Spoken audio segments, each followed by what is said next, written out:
देखिए पहली चीज मैंने बोला था नीचे करूंगी कोटा से नहीं किया जाए। जो एक कोई थी जिसकी डेथ हुई थी वो विनोद भाई थोड़ा सा पीछे ले लो यार, विनोद जी यार वो क्रिटिकल थोड़ा सा पीछे ले लो ना, सपोर्ट सिस्टम में वेंटिलेटर में लगाया था वो 1 महीने बाद थोड़ा पीछे ले लो। बाकी जो आई थी सब कॉम्प्लिकेटेड केसेस आई थी, हमने सबको करीब सही कर दिया। मतलब हमारे सब रेफरल केसेस आते हैं नीचे ऊपर मतलब अभी जो आपके जोधपुर में है पाउटा के अंदर 6 पेशेंट्स बिल्कुल नॉर्मल है, उनका यूरिन वगैरह ऑल पैरामीटर्स ओके। एक जो अपने उसको एम्स में रेफर कर रहे हैं उसके वो हाईली डायबिटिक है, ठीक है ना, उसको हम एम्स में रेफर कर रहे हैं। और एक प्रसूजा जो एमडीएम में है उसके पीलिया हुआ। तो ये आप ऐसे लिंक मत करिए क्योंकि जो 6 है वो आउटकम में नॉर्मल है, कोई क्रिटिकल नहीं है बिल्कुल। तो आपको हम बोला गया ना कि क्रिटिकल है मर रही है, ये कुछ नहीं, 6 नॉर्मल है। एक जिसके हाईली डायबिटिक है, कोमोर्बिड है, उसको सेफ्टी के लिए एम्स में मूव कर रहे हैं। और जिसको पीलिया हुआ है एमडीएम के अंदर उसको भी जो है हम परमिशन ले रहे हैं कि हम जांच क्यों ले, क्योंकि एम्स की फैसिलिटीज जो है वो एक अलग लेवल की फैसिलिटीज होती है। तो अभी आपको कोई घबराने की बात। लेकिन मंत्री महोदय शहर बदलने के बाद एक तीसरा शहर ही हो गया, सरकारी अस्पतालों में क्यों इस प्रकार के केसेस सामने आ रहे हैं? पहली चीज में ये आपको कि जो आपका जेके लॉन है, थोड़ा पीछे हो जाना। मैं आपको एक बिल्कुल ही सेंसिबल मैं इशू आपसे बात करूंगा कि जो जेके लॉन हॉस्पिटल है वहां पर 6000 डिलीवरीज होती है हर साल कोटा में, 3000 होती है नॉर्मल और 3 होती है सिजेरियन। और वहां पे डेथ रेट है वो 0.01%। नंबर 1। नंबर 2, हमारे हॉस्पिटल जो है बहुत बड़ी तादाद संख्या के अंदर लोगों को वॉल्यूम बहुत हाई है। अब हमारे जयपुर मेडिकल कॉलेज में 300 डिलीवरीज होती है, 300 डिलीवरी में एक एवरेज एक भी डेथ नहीं होती वो 300 के अंदर डेली के अंदर। 0.01% का क्या मतलब है? तो आप मुझे बताइए कि आप कोई भी जनता जो है किसी डॉक्टर में या किसी हॉस्पिटल में आस्था नहीं होगी, क्या आप जाओगे वहां पर?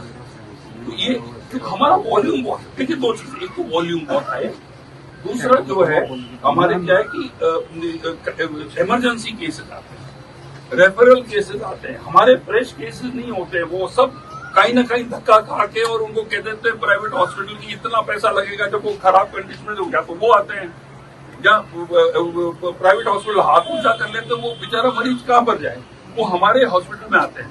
हमारे राजस्थान में छोटा यूनिट, हमारा सबसे छोटा यूनिट है, एक हॉस्पिटल छोटा है सब सेंटर, पर सबसे बड़ा है हमारा मेडिकल कॉलेज। राजस्थान में हमारी सरकार हमारे जो है टोटल हमारे 23,000 अस्पताल है। और माननीय मुख्यमंत्री जी ने जो 37,000 करोड़ रुपए का उन्होंने जो बजट किया, तो उनकी सीरियसनेस है मेडिकल और हेल्थ के लिए, इसलिए उन्होंने किया है। तो आपको बीकानेर का और उसका कोई लिंक नहीं है, और अमेरिका में इसका और उसका कोई लिंक नहीं। मैंने डॉक्टर से ये जरूर पूछा कि हालत क्यों बिगड़ी। वो 6 बिल्कुल ओके हैं, दे आर ओके, 2 एक के पीलिया है, एक के हाईली डिपेंडेंट है, ठीक है ना। तो उन्होंने ये कहा कि साहब 2-3 चीजें होती है, एक तो ब्लीडिंग बहुत होती है, किडनी पे आप कहते हैं ना किडनी फेल, किडनी कैसे फेल होती है? 3 कारण होते हैं। एक तो क्या है कि उसके अंदर क्या, एक तो नंबर 1 जो है आपके ब्लीडिंग बहुत होती है, तो वो सीवियर के अंदर। सेकंड क्या है कि कोई इंजेक्टेबल, जैसे देखिए हम भी 25% इंजेक्शन जो है हम खरीदते हैं मार्केट से, ठीक है ना, अलाउ किया हुआ है। अभी जो ऑक्सीटोसिन में के अंदर जो पाया गया कि खाली उसके अंदर खाली डिस्टिल वाटर का जी था, फैक्ट्री भी वो बंद हो गई है। मैंने उसके बाद RMSCL की मीटिंग बुलाई और मैंने कहा भैया ये 25% छोड़ो, आप दवाइयां ज्यादा से ज्यादा खरीदते, क्योंकि उसकी मैन्युफैक्चरिंग भी चेकिंग करता है, हम भी चेकिंग करते हैं और हॉस्पिटल भी करता है। ज्यादा से ज्यादा बढ़ा के इस 25% को आप उठाओ। आप 5% कर सकते हो, 10% कर सकते हो, उसी टाइम कोई प्रॉब्लम आ जाए।